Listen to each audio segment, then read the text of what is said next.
Bismillahirrahmanirrahim. Assalamualaikum warahmatullahi wabarakatuh. Nama saya Gadis Wadia Andini, NIM 11906002 dari kelas Bimbingan Konseling Islam 3A, Fakultas Usuluddin Adab dan Dakwah YIN Pontianak. Saya akan membawakan sebuah pembahasan mengenai studi lapangan yang saya lakukan beberapa pekan yang lalu dalam mata kuliah perbandingan agama yang diampu oleh Bapak Dr. Samsul Hidayat, MA. Baik, kita langsung saja.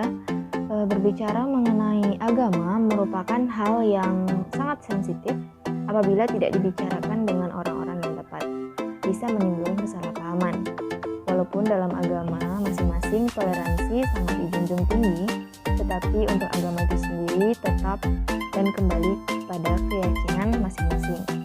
Banyak kasus yang menyebabkan masalah disebabkan oleh adanya kesalahpahaman antar umat beragama. Inilah pentingnya untuk manusia memahami dan menghargai agama satu sama lain agar terciptanya solidaritas tanpa batas. Sayangnya, hanya sedikit yang peduli akan hal itu. Pada tanggal 4 Januari, saya bersama beberapa rekan saya, Nurul, Manda, dan Kaulan, mengunjungi sebuah gereja yang letaknya di daerah Batu Layang.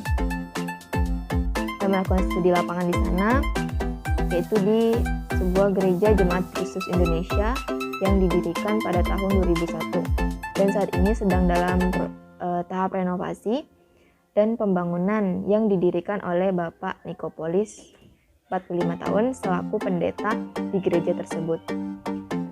Mengapa dibangun sendiri? Karena mereka menggunakan sistem otonom independen di mana membangun gereja dengan modal dari diri sendiri dan para donatur.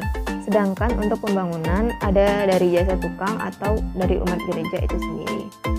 Ibadah umat Kristen dilakukan pada hari Jumat, biasa digelar pada rumah-rumah para jemaat, bisa dibilang seperti pengajian, di pukul 7 malam. Pada malam minggu juga ada kajian ringan, dan hari Minggu pukul 7 atau pukul 9 pagi. Dalam Kristen, umat tidak diwajibkan untuk melakukan ibadah karena prinsipnya.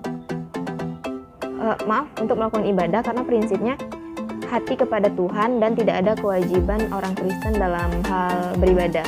Jadi bagi mereka tidak ada gunanya beribadah jika tidak ada niat dari hati.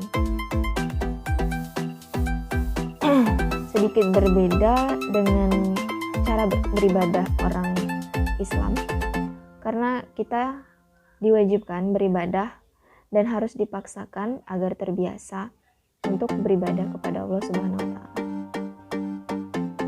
Lanjut ya. Bentuk layanan dalam gereja itu sendiri ada binaan rohani, pembinaan sosial seperti donatur, sembako, atau kegiatan yang bersifat sosial. GJKI menggunakan sistem data untuk para jemaatnya untuk keperluan kelahiran, kartu keluarga, pernikahan, dan lain-lain, karena jika sudah terdata maka semua itu akan menjadi tanggung jawab gereja. Bagi yang tidak terdaftar maka disebutnya simpatisan. Agama Kristen memiliki sekitar 300 organisasi di Pontianak. Banyak juga ya. Dalam agama ini sendiri ada yang dinamakan pembaptisan. Pembaptisan bisa dilakukan di sungai, kolam renang, dan lainnya. Kemudian untuk keanggotaan sendiri terbilang wajib. Untuk keanggotaan terbilang wajib karena wajib melakukan pembaptisan karena untuk keperluan pernikahan dan segala macam. Tetapi jika tidak melakukan baptis pun tidak masalah, karena baptis bukan syarat untuk masuk surga. Begitu. Itu kata Pak Niko. Untuk usia boleh melakukan baptis ini hanya bisa dilakukan bagi yang sudah memahami apa makna Tuhan itu sendiri, itu baru bisa dibaptis. Proses pembaptisan itu salah satunya adalah diselamkan. Tujuannya untuk menunjukkan gambaran bagaimana Yesus Kristus mati kemudian bangkit lagi setelah pembaptisan, akan ada proses belajar selama 3 bulan. Dalam agama ini ada istilah domba tersesat. Di sana disebutkan domba adalah hewan yang pasrah.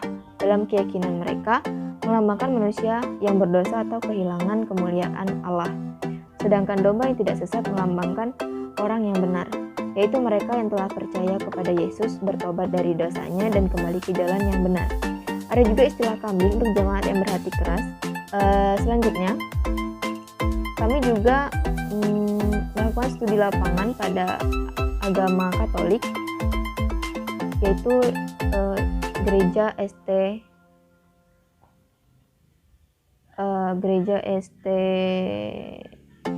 Agustinus. Ya, Gereja ST Agustinus. Pada tanggal 9 Januari, saya bersama Ulan kembali turun ke lapangan. Kali ini mewawancarai pemeluk agama Katolik. Dia adalah seorang anak muda yang sudah menjadi misdinar di Gereja ST Agustinus atau Putra Altar, bisa juga disebut sebagai asisten misa selama 5 tahun, bernama Kevin Afriliando Pratomo, berumur 16 tahun. Tugas misdinar sendiri ialah membantu pastor atau pendeta pada saat pelaksanaan ibadah. Menjadi seorang misdinar adalah suatu kehormatan bagi agama Katolik karena dalam agama mereka tidak sembarangan orang yang bisa naik ke altar. Ia mengatakan bahwa antara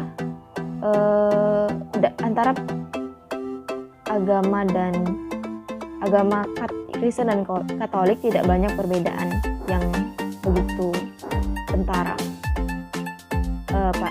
Mungkin hanya perbedaan di adat atau cara beribadahnya saja. Seperti pembaptisan sendiri, jika Kristen harus dibaptis apabila anak tersebut sudah mengenal dan percaya. Akan tetapi untuk Katolik sesuai itu akan dibaptis sesuai permintaan, dan itu merupakan kewajiban. Apabila permintaan dari jemaat meminta dibaptis saat bayi, maka pembaptisan akan segera dilakukan. Dalam agama Kristen dan Katolik, musik adalah sebuah ibadah.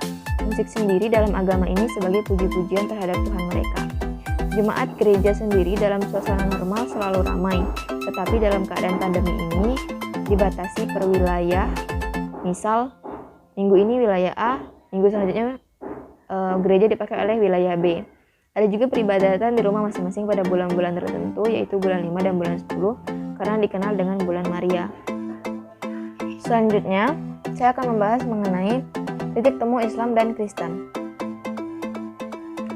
Di sini saya telah merangkum beberapa titik temu Islam dan Kristen di dalam sebuah Alkitab dan Al-Quran.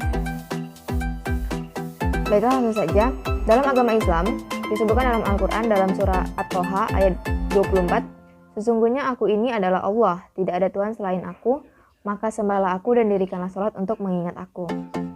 Sedangkan dalam agama Kristen disebutkan dalam Alkitab ayat 7, "Akulah yang terdahulu dan akulah yang terkemudian, tidak ada Allah selain daripadaku."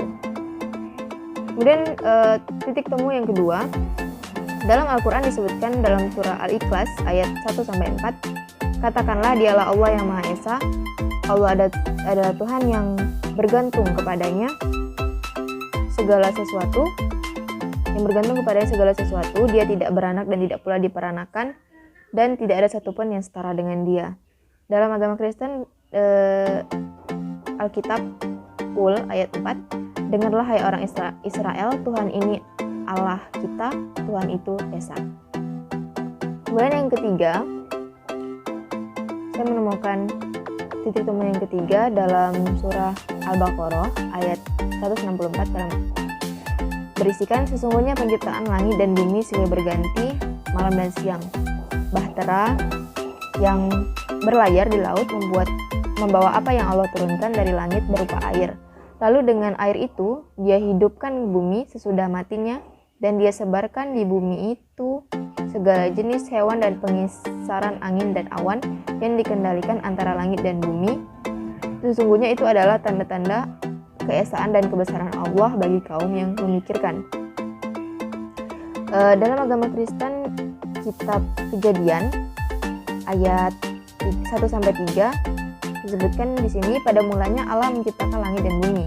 Bumi belum berbentuk dan kosong, gelap gulita menutupi samudra raya dan roh Allah melayang-layang di atas permukaan air. Berfirmanlah Allah, jadilah terang, lalu terang itu jadi. Kemudian yang keempat, dalam Al-Quran surah Al-Baqarah ayat 187, aku mengabulkan doa orang yang memohon apabila ia berdoa kepadaku. Dalam Alkitab Mazmur ayat 15 berisikan, berserulah kepadaku dan pada waktu kesesakan aku akan meluputkan engkau dan engkau akan memuliakan aku. Terakhir, titik temu dalam Al-Quran dalam surah Al-An'am ayat 103, dia tidak dapat dicapai oleh penglihatan mata, sedangkan dia dapat melihat segala yang kelihatan dan dialah yang maha halus lagi maha mengetahui. Dalam Alkitab sendiri, Nahum ayat 3 dan ke ayat 7 berkaitan dengan kasihnya adalah gagasan tentang panjang sabarnya Allah, kemurahannya melebihi murka. Itu dalam Mazmur ayat 6. Selanjutnya, meski kemurahan itu Tuhan atau Allah melebihi murka, meski ada batasan-batasannya. Baik, cukup sekian pembahasan yang dapat saya sampaikan. Kurang lebihnya mohon dimaafkan karena saya hanyalah manusia biasa yang salah datangnya dari syaitan dan yang benar hanya Allah Subhanahu wa taala. Wabillahi taufiq wal hidayah. Wassalamualaikum warahmatullahi wabarakatuh.